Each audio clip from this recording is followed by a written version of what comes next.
नमस्कार साथियों, आईएमए के ऑनलाइन प्लेटफॉर्म पर मैं मुकेश चौधरी आपका स्वागत करता हूं। स्वागत है आज की मैथमेटिक्स की क्लास में। उम्मीद करता हूं आप सभी स्वस्थ होंगे, मस्त होंगे। जैसा कि आपको पता है कि हमारी इस क्लास में प्रीवियस ईयर्स के क्वेश्चंस की सीरीज चल रही है चैप्टर वाइज। हम सभी एग्जाम्स में पूछे गए सारे के सारे प्रश्न हम चैप्टर वाइज सॉल्व कर रहे हैं और इसी क्रम में हमने पहले अनुपात समानुपात है, औसत है, प्रतिशत है, इसके साथ साथ हमने एलसीएम एचसीएफ है, भिन्न है, ये सारे चैप्टर कर लिए थे। और इसी क्रम में हमारी बात चल रही थी प्रॉफिट एंड लॉस की, लाभ और हानि की। लाभ और हानि से संबंधित बहुत सारे क्वेश्चन हमने देखे कि प्रीवियस ईयर्स में कैसे कैसे क्वेश्चन पूछे गए हैं। उसी क्रम को आगे बढ़ाते हुए शुरू करते हैं आज के सेशन को, आज की क्लास को। फटाफट एक बार सभी विद्यार्थी क्लास को लाइक कर दीजिए, चैनल को सब्सक्राइब कर दीजिए। जो अभी नए विद्यार्थी हैं वो चैनल को सब्सक्राइब कर दीजिए। शुरू करते हैं आज के सेशन को, आज की क्लास को। और आज का अपना पहला प्रश्न जो कि वनरक्षक 2022 में पूछा गया प्रश्न है, शिफ्ट 1 में। बहुत ही अच्छा क्वेश्चन है, बहुत ही इंपॉर्टेंट क्वेश्चन है। बहुत अच्छे प्रश्न अब विगत परीक्षाओं में पूछे गए हैं। अभी जो ट्रेंड में चल रहा है वर्तमान में, अच्छे अच्छे लेवल के क्वेश्चंस पूछे जा रहे हैं मैथमेटिक्स से। तो ये 2022 में पूछा गया प्रश्न है। प्रश्न क्या कहता है, जरा ध्यान से देखिए। प्रश्न क्या कहता है, एक ही कीमत पर दो मोबाइल फोन खरीदे गए, यानी दोनों का क्रय मूल्य बिल्कुल समान है। और मैंने आपको एक बात अच्छे से बता रखी है, किसी भी वस्तु का जो क्रय मूल्य होता है वो सदैव अपने आप में क्या होता है, 100% होता है। तो एक ही कीमत पर दो मोबाइल फोन खरीदे गए, एक को 30% के लाभ पर बेचा गया और दूसरे को प्रथम मोबाइल के विक्रय मूल्य से 2500 रुपए कम पर बेचा गया। पहला मोबाइल है वो 30% के लाभ पर बिक गया, दूसरा मोबाइल जो है वो 30% के लाभ से 2500 रुपए कम पर बिका है। यदि दोनों मोबाइल फोन पर अर्जित कुल लाभ 5% है, अगर दोनों का टोटल विक्रय मूल्य देखें तो कुल विक्रय मूल्य पर का जो मान देखेंगे वो कुल क्रय मूल्य से 5% ज्यादा होगा, यानी टोटल लाभ उसे 5% हुआ है। पहले पे अकेले पे 30% था, लेकिन जैसे ही दूसरे को इससे 2500 रुपए कम में बेचा तो टोटल लाभ सिर्फ 5% बचा उसके पास। तो एक मोबाइल फोन की लागत कीमत क्या है, आपको हर एक मोबाइल फोन की लागत कीमत बतानी है। और दोनों मोबाइल फोन बराबर बराबर कीमत में खरीदे गए हैं, एक समान कीमत में खरीदे गए हैं। अगर दोनों मोबाइल फोन समान कीमत पे खरीदे गए हैं तो आपको प्रश्न वाले ने पूछा है कि किसी एक की मोबाइल की कीमत बता दीजिए, क्योंकि कीमत तो एक जैसी है, किसी एक की कीमत बताओगे तो भी उत्तर आ जाएगा। अब ऐसे क्वेश्चन को सॉल्व करने के लिए आप चाहो तो यहाँ पूरा मेथड से इसको कैलकुलेट कर सकते हो, प्रॉपर मेथड से इसकी कैलकुलेशन कर सकते हो, और आप चाहो तो डायरेक्ट परसेंटेज बेस पे भी इसकी कैलकुलेशन कर सकते हो। सुनिए, मैं इस क्वेश्चन की डायरेक्ट कैलकुलेशन बताता हूं आपको। हमें पता है दो मोबाइल उसने खरीदे, क्रय मूल्य जो होता है वो अपने आप में कितने परसेंट होता है, 100% होता है। अब पहला मोबाइल 100% में खरीदा, दूसरा फिर 100% में खरीदा, तो दोनों कितने में हो गए, 200% में। ये तो आपको पता है कि दो मोबाइल फोन है, एक का क्रय मूल्य 100% होता है, तो दोनों का कितना हो गया, 200%। और जब उसने बेचा तो लास्ट में उसको 5% का लाभ हो गया। सपोज करो कि उसने 200% में बेचा, 200% में खरीदा और लास्ट में 5% का लाभ और कमा लिया, तो टोटल कितने में बेचा उसने, 205% में बेचा है। प्रश्न क्या कह रहा है कि उसने दोनों मोबाइलों को जब बेचा तो दोनों पे 5% का लाभ था, तो 200 रुपए में तो खरीदा, 5 का अगर लाभ हो गया तो ये 200 का 5% है। तो 200 का 5% है, तो 200 का 5% कितना होता है, 10 होता है। तो उसने मोबाइल बेचे कितने में, 210 में। ये मान लेते हैं कि उसने कितने में बेचे, 210 में। 200 का 5% निकाल के इसमें जोड़ेंगे तो 210 में, तो उसने मोबाइल 210 में बेच लिए। अब प्रश्न ने जैसे जैसे कहा है वैसे वैसे कर लीजिए। प्रश्न ने क्या कहा, पहला मोबाइल 30% के लाभ पे बेचा, पहला मोबाइल 30 के लाभ पे बेचा, यानी 130% में बेचा, क्योंकि लाभ को 100 में जोड़ के लिखते हैं। पहला मोबाइल 130 में बेच दिया। दूसरा मोबाइल पहले से, तो पहले को बेचा 130, इससे 2500 कम में बेचा, तो इसमें से माइनस 2500 कर दो। पहला मोबाइल 130 में बेचा, दूसरा 130 से 2500 रुपए कम में बेचा। ये पहले मोबाइल का विक्रय मूल्य है, ये दूसरे का है। अगर इन दोनों को जोड़ दें तो टोटल विक्रय मूल्य कितना होना चाहिए, तो प्रश्न का है टोटल पे 5% का लाभ होना चाहिए। पहले को 100 में खरीदा, दूसरे को 100 में खरीदा, 200 में खरीद लिया, 5 का लाभ हो गया, तो 200 का 5% कितना होता है, 10 रुपए। तो फिर बेचेगा कितने में, 210 में। कितने में बेचेगा, 210 में। सॉल्व कर लो, 130 और 130, 260 माइनस 2500, बराबर 210%। प्रतिशत वाली संख्याओं को एक तरफ रख दो, बाकी संख्याओं को एक तरफ कर दो। इस 210 को बराबर से इधर ले आओगे तो 260 तो यहाँ पे है ही, 210 प्लस का है, इधर आएगा तो माइनस का, बराबर ये 2500 माइनस का है, उधर जाएगा तो प्लस का हो जाएगा, तो 2500। 260 में से 210 घटा दीजिए तो 50%, और 50% का मान कितना आ गया, 2500। जैसे ही 50% का मान आ गया 2500, तुरंत 1% का मान निकाल लो, 2500 बटा 50 कितना आ गया, 50। और जैसे ही 1% का मान आ गया 50 रुपए, तो हमें क्या चाहिए, लागत कीमत, वो भी किसकी, एक मोबाइल की। तो एक मोबाइल की अगर लागत कीमत चाहिए तो एक मोबाइल की लागत कीमत 100% होती है, तो 100% का मान निकाल लो। एक का मान 50 है तो 100 का मान कितना हो जाएगा, 100 से गुणा कर दो, आंसर आ जाएगा 5000। तो एक मोबाइल की लागत कीमत कितनी थी, 5000 रुपए। एक मोबाइल उसने कितने का खरीदा था, 5000 का खरीदा था। उम्मीद करता हूँ अच्छे से सबको समझ में आ गई होगी बात। कर लोगे इस टाइप के क्वेश्चन को, बड़ा सिंपल सा प्रोसेस है। प्रश्न ने क्या कहा, पहले मोबाइल को 30% के लाभ पर बेचना है, यानी 130 में बेचना है। दूसरे को 30% के लाभ से 2500 रुपये कम में बेचना है, तो 130 से 2500 कम में बेचना है। दोनों को हमने बेच दिया, तो दोनों का अगर विक्रय मूल्य जोड़ें तो प्रश्न ने कहा है कुल 5% का लाभ होना चाहिए। तो 200 रुपये का तो खरीद के लाया, और 200 पे 5% का लाभ जोड़ेंगे तो 200 का 5% कितना होता है, 10 रुपये। तो 10 रुपये का लाभ हो गया, तो 210% में उसने बेच दिया। तो कितने में बेच दिया, 210% में बेच दिया। अब 260% और ये 210%, 130 और 130 को जोड़ेंगे तो 260 माइनस का 2500, ये 210 है। इसको बराबर से इधर लेके आएंगे, ये प्लस का है, इधर आएगा तो माइनस का हो जाएगा, 2500 उधर जाएगा तो प्लस का हो जाएगा। 50% की वैल्यू 2500 आ गई, तो 1% का मान निकालिए और 100% का मान निकाल दीजिए। आप ऐसे इस क्वेश्चन को बहुत ही इजीली कर सकते हैं। अगर इसको पूरा मेथड से करना है तो पूरा मेथड से कैसे करेंगे, सबसे पहले हमें मानना पड़ेगा कि एक मोबाइल का क्रय मूल्य, एक का क्रय मूल्य मानना पड़ेगा कितना, x रुपए।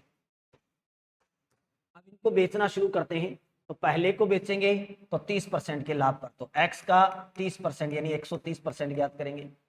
दूसरे को फिर बेचेंगे 30% के लाभ पर, तो x इंटू 130 बटा 100। लेकिन इससे 2500 रुपये कम में बेचना है, तो माइनस 2500, बराबर प्रश्न ने कहा कुल लाभ 5% का होना चाहिए। तो कुल क्रय मूल्य कितना है, एक का x है तो दोनों का कितना हो गया, 2x, और इस पे 5% का लाभ है तो 105 बटा 100। सॉल्व कर दो, इनको जोड़ोगे तो x या 130x लिख दूं मैं इसको,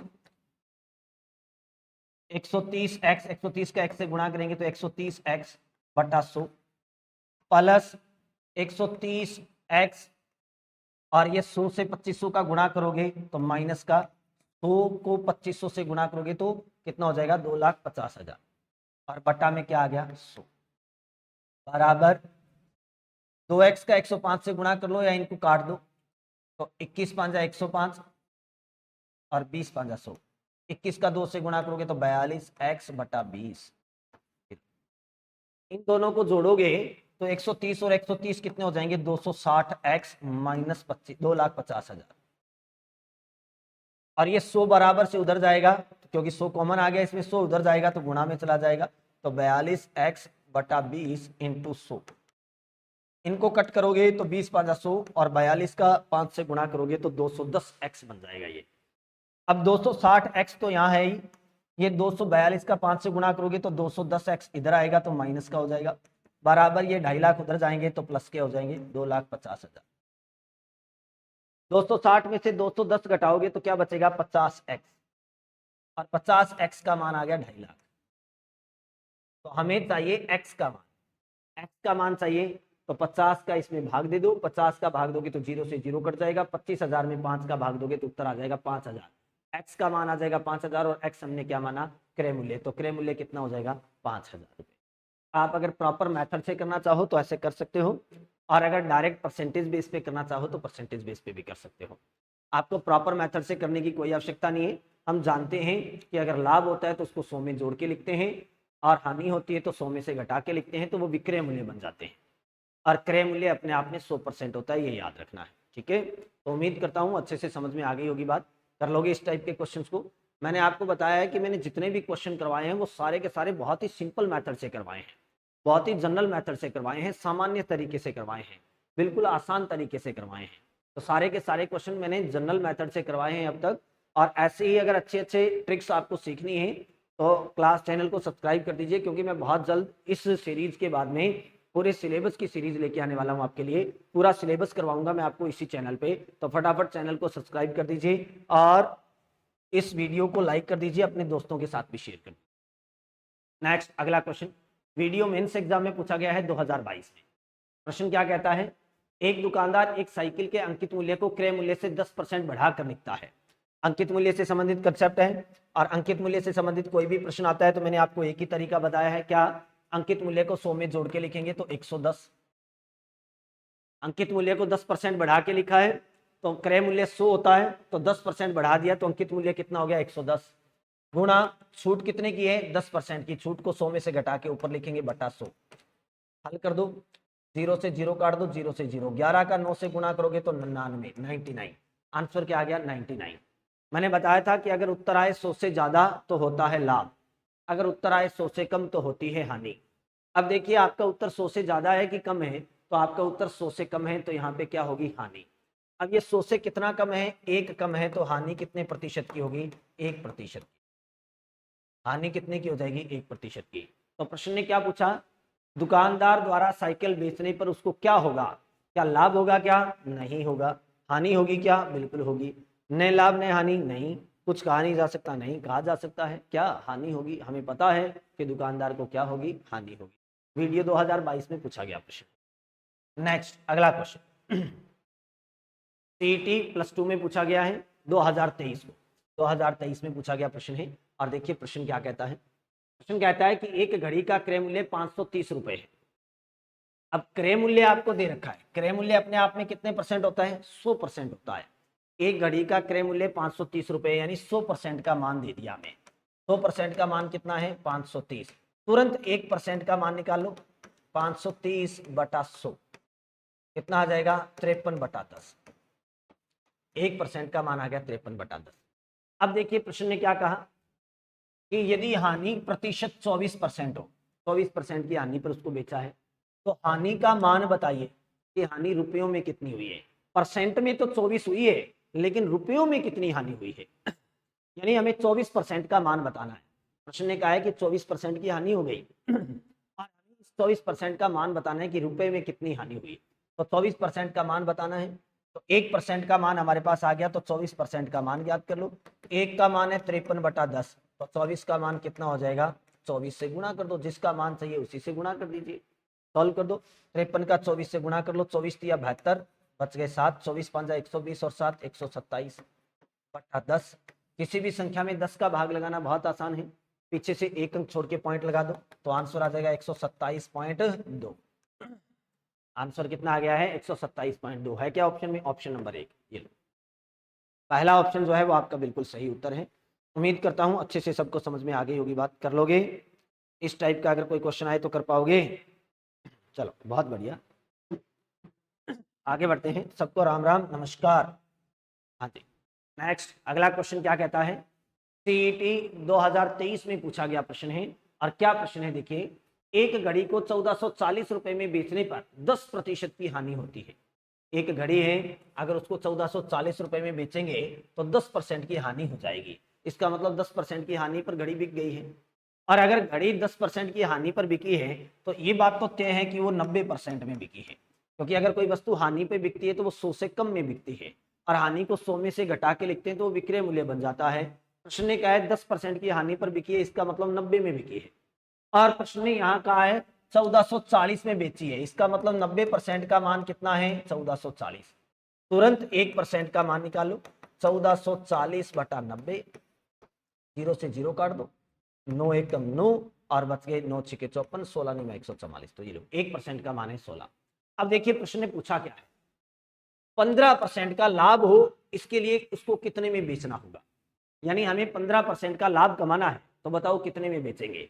तो 15% के लाभ पर बेचनी है, और अगर वस्तु 15% के लाभ पर बिकेगी तो इसका मतलब कितने में बेचनी पड़ेगी? 115 में। अगर हमें 15% के लाभ पर वस्तु को बेचना है तो 115 में बेचना है, तो 115% का मान निकालना है। 1 का मान 16 है तो 115 का मान ज्ञात करने के लिए 115 का 16 से गुणा कर दीजिए।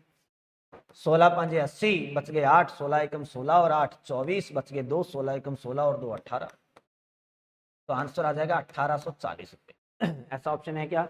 ऑप्शन नंबर 3, ये लो ऑप्शन नंबर 3 जो है वो बिल्कुल सही उत्तर है। आंसर क्या आएगा? ऑप्शन नंबर 3, 1840 रुपये। उम्मीद करता हूँ अच्छे से सबको समझ में आई होगी, बात कर लोगे। इस टाइप का अगर कोई क्वेश्चन आए तो कर पाओगे ना। नेक्स्ट अगला क्वेश्चन देखिए और क्या कहता है प्रश्न वाला। ये भी सीईटी +2 में 2023 को पूछा गया प्रश्न है। ये भी सन 2023 में पूछा गया है, बड़ा सामान्य सा प्रश्न पूछा है। 8 कीवी 40 रुपए में बेचकर एक आदमी को 20% की हानि होती है। यानी उसने 8 कीवी 40 रुपए में बेची और वो भी 20% की हानि पर बेची। और अगर वस्तु 20% की हानि पर बिकी है तो इसका मतलब वो कितने में बिकी है? 80% में। तो प्रश्न ने 80% का मान दे रखा है। 80% का मान कितना दे रखा है? 8 कीवी 40 रुपए में। तो 8 कीवी कितने रुपए में है? 40 रुपए में। तो 40/8। आंसर कितना आ जाएगा? 40/8। 8 कीवी 40 रुपए में है तो 40/8। रुपए को ऊपर लिखते हैं, वस्तु की संख्या को नीचे लिखते हैं। तो हमें 1% का मान निकालना है, तो 40/8 और बटा 80। और प्रश्न ने क्या कहा है? 30 रुपए में कितनी कीवी बेचे ताकि उसे 20% का लाभ हो।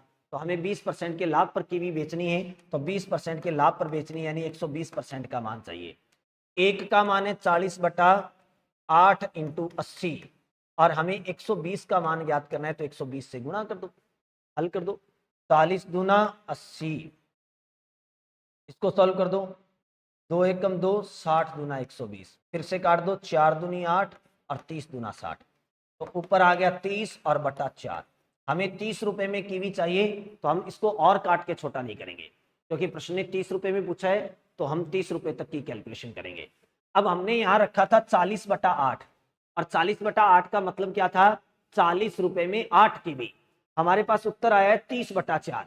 तो 30/4 का मतलब क्या है? 30 रुपए में 4 कीवी। जैसा इनपुट दोगे वैसा ही आउटपुट मिलेगा। इनपुट हमने दिया 40/8, तो आउटपुट भी हमें क्या मिला? 30/4। 40 रुपए में 8 कीवी है, तो 30 रुपए में कितनी कीवी है? 4 कीवी। ठीक है, आंसर आ गया 30 रुपए में 4 कीवी। उम्मीद करता हूं अच्छे से सबको समझ में आ गई होगी, बात कर लोगे। ऐसे क्वेश्चन हमने पहले भी किए हैं। उसने 20% की हानि पर मान दिया है, यानी 80% का मान दिया है 40/8। तो 1% का मान निकाल लो, 40/8 × 80। और हमें 120 का मान चाहिए, तो 120 से गुणा कर दो। सॉल्व करोगे तो 30/4 और 30 में उसने पूछा है, तो 30 रुपए में 4। अगर वो पूछ लेता 15 में बताओ, तो इसको और काट के छोटा कर देते, 15/2 आ जाता, तो 15 रुपए में 2 कीवी। लेकिन यहाँ 30 में पूछा है, तो 30/4। अगर वो 60 में पूछता तो हम इसको काटते नहीं, बल्कि 60 तक रखते, तो 60/8 आ जाता, क्योंकि इसका जस्ट डबल करते तो ऊपर 60 और नीचे 8। ठीक है, तो 60 रुपए में 8 कीवी। उम्मीद करता हूं अच्छे से सबको समझ में आई होगी बात। नेक्स्ट अगला क्वेश्चन, फटाफट एक बार सभी क्लास को लाइक कर दीजिए। अगला प्रश्न ये भी 2023 में सीईटी +2 में पूछा गया है। सीईटी +2 में पूछा गया प्रश्न है। प्रश्न क्या पूछा गया है देखिए। एक आदमी ने 2 मेज प्रत्येक 720 रुपए में बेची। एक आदमी ने 2 मेज बेचे हैं, प्रत्येक को 720 रुपए में बेचा है, यानी हर एक मेज का विक्रय मूल्य 720 है। इसका मतलब विक्रय मूल्य समान है। एक मेज पर उसे 20% लाभ और दूसरी पर 20% की हानि हुई, तो पूरे सौदे में उसे कुल कितनी हानि या लाभ हुआ? अब देखिए, हम जानते हैं कि अगर किन्हीं दो वस्तुओं का विक्रय मूल्य समान होता है और उन्हें बेचने पर लाभ व हानि का प्रतिशत भी समान होता है, तो पूरे सौदे में हमेशा हानि होती है। ये बात जानते हैं। तो यहाँ एक बात तो तय है कि पूरे सौदे में क्या होगी? हानि। और हानि होगी कितनी? तो n²/100। n का मान कितना है? 20। लाभ और हानि 20 है, तो 20 का स्क्वायर बटा 100।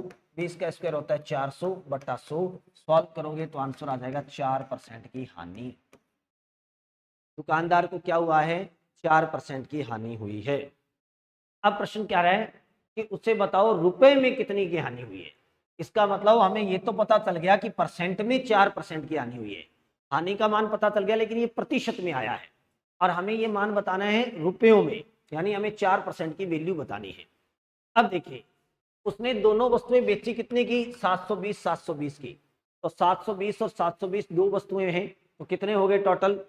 1440 रुपए, यानी दोनों 1440 के बेचे हैं। और ये 4% की हानि पर बेचे हैं। तो 4% की हानि पर बेचे हैं, इसका मतलब 96% में बेचे हैं। और 96% का मान कितना है? 720 और 720 1440। दोनों मेज उसने 1440 के बेचे, 4% की हानि पर बेचे, यानी 96% में बेचे। तो 1% का मान निकाल लो, 1440 बटा 96। और हमें चाहिए हानि का मान, यानी 4% का मान। तो 4 से गुणा कर दो, 1440 बटा 96 इंटू 4। सॉल्व कर दो। 4 24, 4 एकम 4 दूनी 8 और 4 चौका 16, 24, 24 छिक्का 144। तो आंसर कितना आ गया? 4% का मान आ गया 60 रुपए। और जैसे ही 4% का मान आ गया 60 रुपए, तो 4% की हानि थी, तो 60 रुपए की क्या हो गई? हानि हो गई है। इस दुकानदार को हानि कितने रुपए की हुई है? 60 रुपए की हुई है। अगर प्रश्न वाला पूछ लेता कि दोनों का क्रय मूल्य बताओ, तो हम यहाँ 100% का मान ज्ञात कर देते। हम कितने का मान ज्ञात करते थे? 100% का। तो कितना आ जाता? 1500 रुपए। तो उसने 1500 रुपए में दोनों मेज खरीदे, 1440 में बेचे, 60 रुपए की हानि हो गई, जो कि 4% के बराबर थी। ठीक है, जो कि कितनी थी? 4% के बराबर है। उम्मीद करता हूं अच्छे से सबको समझ में आ गई होगी बात। कर लोगे इस टाइप के क्वेश्चन? चलो आगे बढ़ते हैं। अगला प्रश्न, ये भी सीईटी +2 में पूछा गया है सन 2023 में। सारे के सारे प्रश्न लेटेस्ट ही हैं। 2023 में सीईटी +2 में पूछा गया प्रश्न है। क्या प्रश्न है? देखिए, एक व्यक्ति 10 रुपए के 11 पेन की दर से पेन खरीदता है और इन्हें 11 रुपए में 10 के दर से बेच देता है, तो लाभ प्रतिशत क्या है? 10 रुपए में 11 खरीदे, 11 में 10 की दर से बेच दिए। और इस टाइप के क्वेश्चन मैंने बहुत अच्छे से आपको करवाए हैं। स्टार्टिंग में बहुत क्वेश्चन आए थे ऐसे, जब खरीदने और बेचने की दर देकर आपको लाभ या हानि पूछे, तो मैंने आपको इस क्वेश्चन में 3 मेथड बताए थे कि आप यहाँ सबसे पहले क्रय मूल्य और विक्रय मूल्य ज्ञात करेंगे, कॉस्ट प्राइस और सेलिंग प्राइस फाइंड करेंगे। क्योंकि जब तक हमें क्रय मूल्य और विक्रय मूल्य पता नहीं चलेगा, हम नहीं बता सकते कि यहाँ लाभ होगा कि हानि। और ये क्रय मूल्य और विक्रय मूल्य ज्ञात करने के लिए मैंने 3 तरीके बताए हैं। एक तो बताया था कि जो यूनिट्स आपको गिवन है, जो संख्याएं आपको दे रखी है, उन्हीं को क्रय मूल्य और विक्रय मूल्य बना लो। दूसरा, क्रॉस मल्टीप्लाई वाला, तिरछा गुणा वाला तरीका बताया था। और तीसरा, एलसीएम मेथड बताया था, लघुत्तम विधि बताई थी। आप तीनों में से जो अच्छा लगे वो मेथड यूज कर सकते हो। तो अगर आप क्रॉस मल्टीप्लाई का मेथड यूज करते हैं, तो एक तरफ लिखेंगे क्रय मूल्य, क्योंकि हमें क्रय मूल्य और विक्रय मूल्य चाहिए, और दूसरी तरफ लिखेंगे विक्रय मूल्य। और जैसे जैसे संख्याएं दे रखी है वैसे वैसे संख्याएं लिखेंगे। प्रश्न ने क्या कहा? 10 रुपए में 11 खरीदे, और क्या कहा? 11 रुपए में 10 बेचे। तिरछा गुणा कर दो। इसका तिरछा गुणा करोगे इससे, तो 10 का 10 से गुणा करोगे 100। इसका तिरछा गुणा करोगे इससे, तो 11 का 11 से करोगे तो 121। ये लो, क्रय मूल्य आ गया 100 रुपए और विक्रय मूल्य आ गया 121 रुपए। यानी उसने 100 रुपए में वस्तुएं खरीदी और 121 रुपए में बेची है। 100 रुपए में उसने पेन खरीदे, 121 में बेचे। अब 100 रुपए में पेन खरीद के 121 में बेचेगा तो क्या हो जाएगा? लाभ हो जाएगा। और लाभ कितने का? 21 रुपए का। लाभ कितने रुपए का हो गया? 21 रुपए का। हमें चाहिए लाभ प्रतिशत। तो लाभ हो या हानि हो, प्रतिशत ज्ञात करने के लिए हम क्या करते हैं? लाभ बटा क्रय मूल्य गुणा 100। इनकी गणनाएं हमेशा क्रय मूल्य के आधार पर करते हैं, जब रुपयों में लाभ अथवा हानि होती है। तो लाभ है 21 रुपए का, क्रय मूल्य है 100 रुपए, गुणा 100। सॉल्व करोगे 100 से 100 कट हो जाएगा, आंसर आ जाएगा 21%। आंसर क्या आ जाएगा? 21%। ऑप्शन नंबर 2 जो है वो बिल्कुल सही उत्तर है। आंसर आ जाएगा 21%। ऑप्शन नंबर 2 बिल्कुल सही उत्तर है। उम्मीद करता हूँ अच्छे से सबको समझ में आ रही होगी बात। कर लोगे इस टाइप के क्वेश्चन? फटाफट एक बार सभी विद्यार्थी क्लास को लाइक कर दीजिए, नए विद्यार्थी हैं वो चैनल को सब्सक्राइब कर दीजिए। अगला प्रश्न देखिए, ये भी सीईटी में पूछा गया है, लेकिन ये ग्रेजुएशन लेवल में पूछा गया है और 2023 का क्वेश्चन है। ये भी सीईटी ग्रेजुएशन लेवल में 2023 में प्रश्न पूछा गया था। यदि सोहन 2 बकरियों को समान मूल्य पर बेचकर, देखो प्रश्न ने कहा है समान मूल्य पर बेचकर, यानी दोनों का विक्रय मूल्य समान है, दोनों का सेलिंग प्राइस इक्वल है, विक्रय मूल्य समान है। एक बकरी पर 10% का लाभ और दूसरी बकरी पर 10% की हानि। अब लाभ और हानि भी समान है, तो कौन सा सत्य है इनमें से? अब मैंने आपको एक बात बहुत अच्छे से बताई है कि अगर किन्हीं दो वस्तुओं का विक्रय मूल्य समान होता है, उन्हें बेचने पर लाभ व हानि का प्रतिशत भी समान होता है, तो पूरे सौदे में क्या होगी? हानि होगी। तो पूरे सौदे में क्या होगी? हानि होगी। तो ये तो तय है कि यहाँ हानि होगी। हानि होती कितनी है, एन स्क्वायर बटा 100, तो एन स्क्वायर बटा 100 के बराबर होगी। एन का मान कितना है 10, तो 10 का स्क्वायर बटा 100, और 10 का स्क्वायर करोगे तो 100 में 100 का भाग देना है, और 100 में 100 का भाग दोगे तो आंसर आ जाएगा 1% की हानि। तो इस दुकानदार को क्या होगा, यहाँ सोहन को क्या होगा, 1% की हानि। तो उसे 2% की हानि होती है, नहीं जी। वह न तो लाभ कमाता है, नहीं हानि, बिल्कुल गलत। वह 1% का लाभ कमाता है, बिल्कुल गलत। वह 1% की हानि, बिल्कुल सही। तो उसे क्या हो जाएगा, 1% की हानि हो जाएगी। उम्मीद करता हूं अच्छे से समझ में आई होगी बात। कर लोगे क्या, कर लोगे इस टाइप के क्वेश्चंस, आगे बढ़ें। चलो बहुत बढ़िया।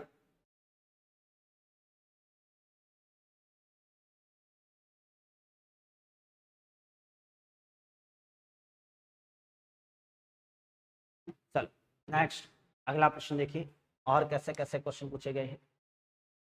अगला प्रश्न देखिए, ये भी सीईटी ग्रेजुएशन लेवल में पूछा गया है और 2023 में शिफ्ट 1 में पूछा गया प्रश्न, बिल्कुल सामान्य सा प्रश्न है। एक व्यापारी कुर्सी के अंकित मूल्य पर क्रमशः 20% और 10% की छूट देता है। यदि कुर्सी का मूल्य 2000 रुपए है तो ग्राहक को कितना मूल्य चुकाना पड़ेगा, ग्राहक को मूल्य कितना चुकाना पड़ेगा, यानी वस्तु का विक्रय मूल्य पूछ रहा है। ग्राहक वस्तु का मूल्य तब चुकाएगा जब वो किसी दुकान से खरीदेगा, और दुकान से खरीदेगा तब जब दुकानदार बेचेगा, और दुकानदार जितने में बेचेगा ग्राहक उतने में खरीदेगा। तो इसका मतलब दुकानदार का विक्रय मूल्य बताना है। अब प्रश्न ने अंकित मूल्य कितना बता दिया, 2000, तो ये लो 2000 रुपए अंकित मूल्य है। और मैंने आपको बताया कि अंकित मूल्य के केस में आप क्या करते हैं, अंकित मूल्य को गुणा में लिखते हैं, और कमी या छूट को 100 में से घटा के ऊपर लिखते हैं। पहली छूट है 20 की, तो 100 में से घटा के ऊपर लिखिए 80 बटा 100। एक बार छूट और है तो इसको भी 100 में से घटा के ऊपर लिखिए और बटा 100। सॉल्व कर दीजिए, आंसर आ जाएगा। छूट अगर एक बार होती है तो 100 में से एक बार घटा के ऊपर लिखेंगे, बटा 100 लिखेंगे। दो बार होती है तो दो बार घटा के ऊपर लिखेंगे, बटा 100 लिखेंगे। जितनी बार छूट दी जाए छूट को 100 में से घटा घटा के ऊपर लिखेंगे, बटा 100, और अंकित मूल्य को गुणा में लिखेंगे। सॉल्व कर दो, 2 जीरो से 2 जीरो काट दो, 0 से 0 काट दो, 0 से 0 काट दो। 8 का 9 से गुणा करो, 8 नहीं 72, 72 का 2 से गुणा करो 144, 0 बच गई, आगे लगा दो 1440। तो दुकानदार इस वस्तु को कितने में खरीदेगा, 1440, सॉरी ग्राहक इस वस्तु को कितने में खरीदेगा, 1440 में। दुकानदार 1440 की इसको बेच देगा, ग्राहक इसको खरीद लेगा, और ग्राहक इसके कितने पैसे चुकता करेगा, 1440 रुपए चुकता कर देगा। तो ये अंकित मूल्य आपको दे रखा है, छूट 2 बार दे रखी है, विक्रय मूल्य ज्ञात करना है, और विक्रय मूल्य ये है। तो आंसर कितना आ जाएगा, ऑप्शन नंबर 2 1440। तो फटाफट एक बार सभी विद्यार्थी क्लास को लाइक कर दीजिए, जो नए विद्यार्थी हैं वो इस चैनल को सब्सक्राइब कर दीजिए। तो उम्मीद करता हूँ आज का सेशन, आज की क्लास आपके लिए अच्छी रही होगी, अच्छे से सारी बातें आपको समझ में आई होगी। और अगर किसी भी विद्यार्थी का किसी भी प्रकार का कोई डाउट होता है तो वो कमेंट कीजिए, मैं सबके कमेंट चेक करता हूँ। अगर किसी भी प्रकार का कोई डाउट है तो अगली क्लास में मैं जरूर सॉल्व करवाऊंगा। और अगर आप लोगों का यूं ही साथ बना रहे तो मैं बहुत जल्दी आपके लिए एक पूरे मैथमेटिक्स के सिलेबस की सीरीज लेके आने वाला हूं।